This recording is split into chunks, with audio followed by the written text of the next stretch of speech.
Hello, hello, hello, hello. I am back. I am Mambi at your service. So, for today, allow me to present to you my lesson about finding measures of position. So, we are now on week 2 of quarter 4. To begin with, let us know our objectives for today's lesson. Identify the procedures in calculating measures of position of ungrouped and grouped data. Use the appropriate formula in finding measures of position of group data and appreciate the usefulness of measures of position in real-life situations. So to begin with, let us have a short review. In grade 7 mathematics, you encountered finding median of a set of values. Let us any skills on it. So study the text below. In a 10-item math quiz, 10 students got the following scores: 4, 8, 6, 3, 4, 5, 6, 7, 7, 10. Find the median of the scores. So for the solutions, first you need to arrange the scores from lowest to highest. So be careful on this part. Don't miss any score because once you do that, it might affect your final answer. Second, since there are 10 values, so we use the formula n over 2 in order to find the position of the median. That becomes 10 over 2 is equal to 5. 5 meaning to say we will get the fifth score as the median. So based on the given, the fifth score is equal to 6. So in short, the median is equal to 6. Now, there are even number of scores. So we can also determine the median by getting the fifth and sixth values in the set of values. And these are the middle values.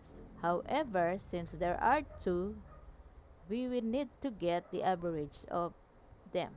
So that means 6 plus 6 divided by 2 equals 12 divided by 2 is 6. Therefore, 6 is really the median. Okay, so much for the review. Let us proceed. So in our lesson, you need to get the measure of position of the two types of data, the ungrouped and the grouped data. So when we say ungrouped, these are not organized and could only be from highest to lowest or lowest to highest if arranged. For group data, these are organized and arranged into different classes or categories. Why? Because under the group data, it involves a large number of cases. So since there are so many cases, in order to simplify them more or to present them better, we use tables. So we group them together. Now, let's begin with the measures of position for ungrouped data. So let's start with quartiles. So these are the score points which divide a distribution into four equal parts. So as you can see in the figure, distribution is divided into four equal parts such that the three distributions are q sub 1, q sub 2, and q sub 3. Which means when we say q sub 1 or first quartile, the value where the 25% of the distribution are below it. Sometimes it also called as the lower quartile. For the second quartile, the value where 50% or half of the distribution are below it. It is denoted by q sub 2 and also called the median of the distribution. And the third quartile is the value where 75% of the distribution are below it. So it's denoted by q sub 3 and sometimes called the upper quartile.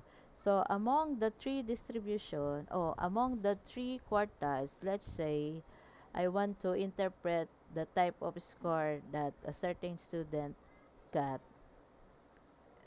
If his score lies as the third quartile, so that's good. Kasi, so he was above 75% from the rest. Unlike with if his score is at the first quartile. Okay, so that means uh, He's only ahead to others by at least 25%. Diba? Now, we will apply the Mendenhall and Sinsich method in calculating quartiles. Let's have the first example. So, find q sub 1, q sub 2, and q sub 3 of the following distribution. As, as we have done with the median a while ago, we need to first arrange the scores from lowest to highest. Okay. Then we count the number of scores. So 1, 2, 3, 4, 5, 6, 7, 8, 9. So n equals 9. Now let's get the position of q sub 1. So we use the formula 1/4 times n plus 1. Now remember this formula. From time to time we are going to use this. It will guide us also in solving for deciles and percentiles. We need to change only the numerator and the denominator. So you will find it later. So we substitute n by 9. So it becomes 1/4 times 9 plus 1. And then simplifying, we got 1/4 times 10. So 1 times 10 is 10 divided by 4. So that is equal to 2.5. Now, we cannot get the position of a score if it is 2.5. So, remember, uh, we need to get the whole number because we are after to the position of the score. Now, 2.5, since this is under q sub 1, we are going to round this up. So, rounding up, meaning to say, we should get a value greater than 2.5. So, that is equal to 3 by rounding up. And that means 3 is equivalent to the third value. So, kukunin natin yung third value dito sa given. So, 1, 2, 3. So, heto siya. Q sub 1 is equal to 4. Yan. So, itong 3 na nakuha natin only tells us the position. Hindi pa yan yung final answer. So, to get the final answer, you need to go back to the given. So, hanapin nyo yung pangatlo. So, ang pangatlo ay 4. Next, for q sub 2, so the same pa rin ang given. So, we use the formula 2/4. So, bakit 2/4? 2 kasi q sub 2 na yung sinosolve natin. So, over 4 pa rin kasi quartile pa rin naman yan eh. So, times 9 plus 1. So, simplifying, we got 10/2 is equal to 5. O, sakto siya, whole number siya. So, ibig sabihin, we will get the fifth value. And the fifth value is 1, 2, 3, 4, 5. Ito siya, 5. So, q sub 2 is equal to 5. And for the last one, the position of q sub 3, dahil 3 na siya, so that becomes 3/4. So, simplifying, we have 3 times 10 is 30, divided by 4 is 7.5. Okay, not a whole number, so we need to round this. But this time, it's not rounding up, but rounding down. So, meaning to say, we will round 7.5. Should be lower than 7.5. And that is equal to 7 by rounding down. And that means we will get the seventh value. And the seventh value is 1, 2, 3, 4, 5, 6, 7. It's 6. So therefore, q sub 3 is equal to 6. So based on the distribution, we have q sub 1 equals 4, q sub 2 is 5, and q sub 3 equals 6. So yan siya. Yan sila. Yan. So that's quartile. Next, para sa decile, ano naman kayang kaibahan ng decile? Deciles are the 9 score points which divide a distribution into 10. 10 equal parts naman siya. So, ibig sabihin, may iba na po ang ating denominator sa formula. Kanina, it's quartile, so over 4. Ngayon naman decile, it's over 10. So, tingnan nyo ang figure. Okay, so let's have illustrative example 2. Find the third decile and the seventh decile. So, the same given. Naka-arrange na siya. Dahil decile po ang ating gagamitin, so para makuha ang position ng D sub 3, we'll now use 3 over 10. Bakit 3? Kasi yun ang hinahanap natin. Bakit 10? Kasi decile na siya. So, it's over 10. So, simplifying, so that's 3 times 10 is 30 divided by 10 is 3. Sakto. So, that means kukunin lang natin ang third data. Ang third data ay yun pa rin. Ito. It's 4. Diba? Madali na. So, pare-pareho lang naman yan. O, D sub 7 ay di magiging 7 over 10. Diba? O, then, times 9 plus 1. 7 times 10 is 70 divided by 10 is 7. O, sakto ulit. So, that means 7 data. 7th data. So, 1, 2, 3, 4, 5, 6, 7. So, ang D sub 7 natin ay 6. O, diba? O, mandali na. So, based on the given, ang ating D sub 3 ay 4 at ang ating D sub 7 ay 6. Ayan sila. And the last one for the measures of ungrouped data is the percentiles. These are the 99 score points which divide a distribution into 100 equal parts. So, ibig sabihin, ang denominator naman natin ngayon ay over 100. Okay, so yan ang illustration. Example, let's find P sub 30. So, the same pa rin ang given. O, alam nyo na ang formula ha. So, that's 30 over 100.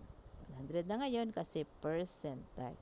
So, nakikita nyo kung ano pala yung hinahanap, yun ang magiging numerator. Okay? So, simplifying, 9 plus 1 is 10 times 30 is 300 divided by 100 is 3. So, hanapin natin ang third data at ang third data ay 4. So, P sub 30 is 4. So, makikita ninyo na halos may nakukuha tayong pare-parehong sagot. Okay. So, ibig sabihin, there are some cases na ang sagot nyo sa quartile, decile, and percentile ay pare-pareho. Now, let's proceed to the measures of position, this time for group data. So, makikita nyo ang kaibahan ng dalawa. Yan. Oh, look. So, ito na po ang ating magandang formula for quartile. So, we have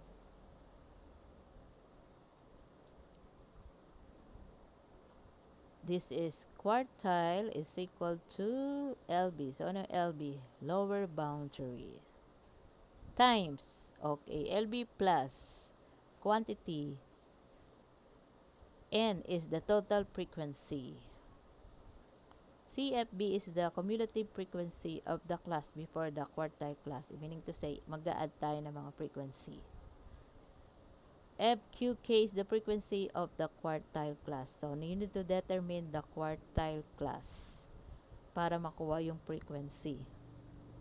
I is the size of the class interval. So, dahil naka-group sila, meron silang specific na class interval.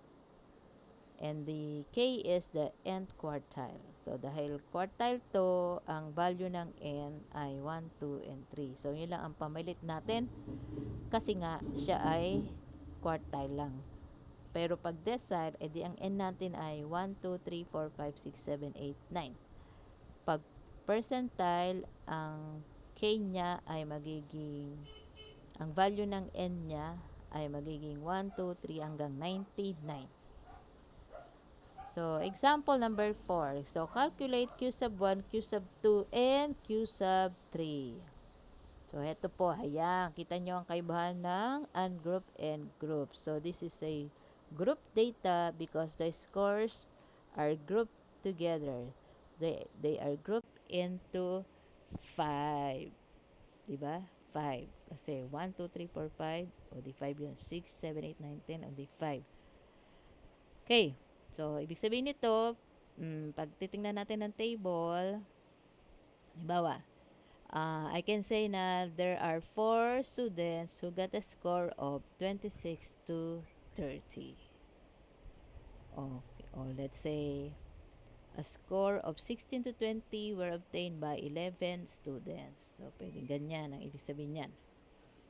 So, para ma-solve natin yan, so, let's look first for the lower boundary. So, to get the lower boundary, you need to get the, heto po yung ating basis, yung mga lower limits. So, you will subtract 0.5 to the lower limit. So, let's start with 26. 26 minus 0.5 is 25.5. 21 minus 0.5 is 20.5. 16 minus 0.5 is 15.5. So, ganyan lang yan. So, tuloy-tuloy lang natin. 10.5. Tapos, 6 minus 0.5 is 5.5. And 1 minus 0.5 is 0.5. Ayan. So, ito yung mga tinatawag na boundary. The lower boundary. Now, we need to get also the less than cumulative frequency. So, less than, meaning to say, we are going to add the frequency. Ito po. Starting from the lowest frequency. Okay, so 6 plus 12, 18, plus 9, 27, plus 11, 38, plus 8, 46, plus 4, 50. Okay, so ngayon, dahil kumpleto ang table natin, pwede na nating i-calculate ang Q sub 1. So, tandaan, ito yung formula ng Q sub 1. Now, the best, we need to substitute what do we need to substitute in the formula. So, the best is to start from this part. Hanapin muna natin ito para ma-determine natin ano yung quartile class. Okay, so Kn, tandaan, ang frequency natin is 50. Yan, ang ating Kn over 4. So, K is 1 kasi quartile 1 ang kinocompute natin. So, times 50 kasi there are 50. Ang total po nito ay 50 over 4 kasi nga quartile ang ating sinosolve. So, simplifying, we have 1 times 50 is 50 divided by 4 is 12.5. Next, look at the fourth column. Maghanap kayo ng 12.5. Kung wala, so bali ang sabi, you need to get the score which is equal or less than Kn over 4. So, ang pinaka malapit ay 6. So, heto ang ating magiging cumulative frequency. That is 6. Okay. And then, so meron na tayo nito. Meron na tayo yan. Ngayon, para makuha natin itong frequency of the quartile class, we need to know the quartile class. The quartile class is the interval that comes before.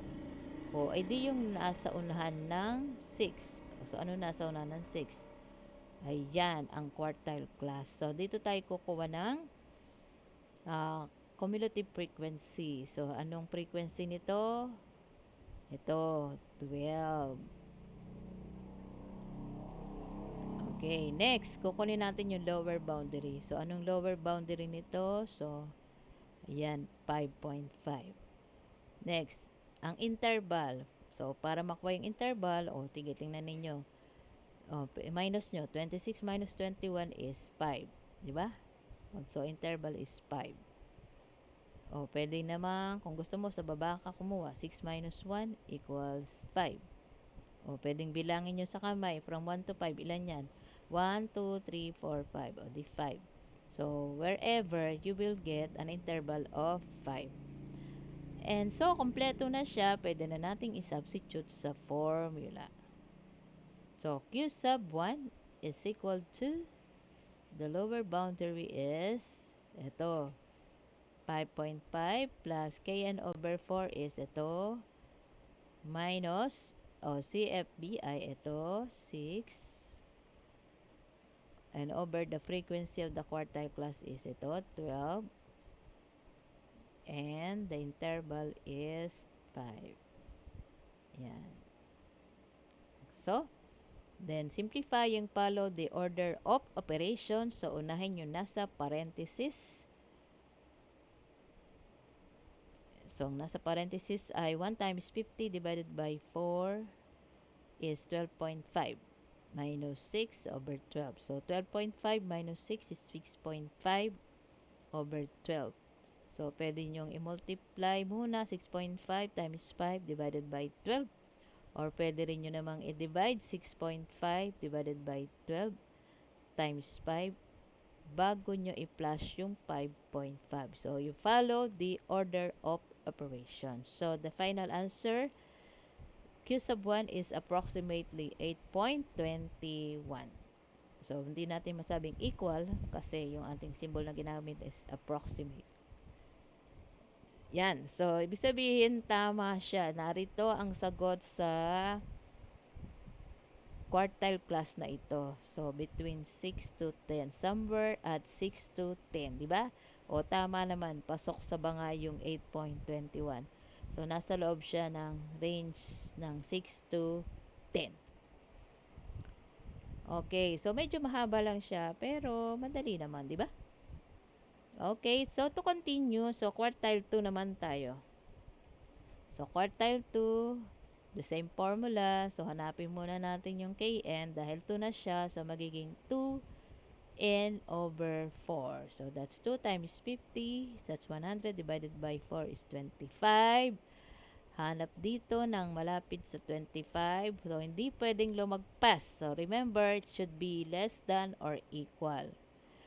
Kahit mas malapit yung 27 sa 25, kaso lagpas ang 27. So, ang tamang CFB natin ay 18. At kunin ang quartile class. So, sa taas siya ng 18. So, ayan. At kukunin na natin ang frequency. That is 9. At ang lower boundary, that is 10.5. And the same pa rin ang interval. And then, substitute na natin. We have 10.5 plus 2 times 50 over 4 minus 18 over 9 times 5. So, simplifying, we will get 14.39. Okay? And the last one for Q sub 3. O, Q sub 3 naman siya. So, that means 3 times 50 over 4. 150 divided by 4 is 37.5. Malapit sa 37.5. Ito, 27. Then, sa taas ng 27, ito. So, ang frequency ay 11. Ang lower boundary ay 15.5. Ang interval, ganun pa rin. And then, palitan sa formula. So, 15.5 plus 3 times 50 over 4 minus 27 over 11 times 5. So, simplifying, we'll get 20.27. Yan. So, di ba halos pa ulit-ulit lang siya. Napapalitan lang ang numerator and denominator. Now, para sa deciles naman, so ang formula natin, nababago lang po yung letters, di ba? So, kanina Q sub K. So, ngayon naman ay D sub K kasi decile. So, napalitan na rin siya dyan. Frequency of the decile class. So, ang kita nyo, ang N naman natin dito ay from 1 to 9 ang gagamitin. Sample. Hanapin natin ang 7th decile. The same the same table. So, dahil D sub 7 siya, gagawin natin ay 7 times 50 over 10. O, di ba? And then, walang 35, so ang malapit ay 27. At sa taas ng 27, ayan. So, ang frequency natin ay 11 at ang lower boundary ay 15.5. The same pa rin ang interval. So, papalitan natin to ng d sub 7 equals 15.5 plus 7 times 50 over 10 minus 27 over 11 times 5. Okay. O, diba? Madali na. At, ang huling examples para sa percentiles naman, ito, kita mo, pinalitan lang natin yung D, ngayon naman ay P, dahil percentile siya. At ang denominator naman ay over 100. Okay. So, the same, pero ang N natin ay 1 to 99. Katulad ng nasabi ko kanina. So, example, so, the same pa rin ang gamitin nating table. Let's calculate the 65th percentile. So, dahil 65th percentile siya, ang ating magiging kn over 100. So, magiging 65 times 50 over 100. So, that's yan. 65 times 50 is 3,250 over 100 is 32.5. Walang 32.5. Ang pinakamalapit ay 27. So, yan ang ating CFB. So, taas na class interval. Ayan. So, ang frequency ay 11 at ang lower boundary ay 15.5. The same pa rin ang interval. So, substitute na natin sa formula. So, P sub 65 equals 15.5 plus ito minus 27 over 11 times 5. Okay, so simplifying, we'll get 18. So now you know how to solve for measures of position of ungrouped and grouped data. So for your assignment, you solve the learning task 1 and learning task 2 only. Okay? So that's all for today. I hope you learned something. So, gaya nga ng sinasabi ko palagi, study hard, always keep safe everyone. God bless. Thank you for listening. Bye-bye.